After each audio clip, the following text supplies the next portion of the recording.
Hey guys, it's Brandy from Eternal Harvest. I was looking for some better organization in my shop, so I found these plans on clevercomposition.com. I had some plywood lying around and I got to work.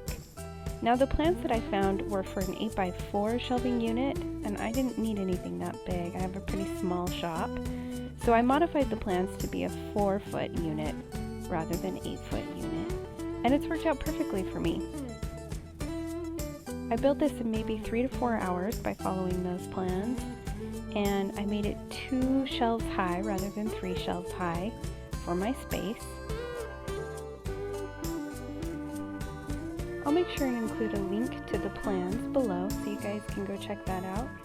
If you have any scraps and you need some more organization, this is a great plan to use. I hung it here on studs, and it can hold quite a bit. Don't forget to like and subscribe and follow along if you're looking for other plans and DIY info, tutorials, and thanks for watching. Have a great day.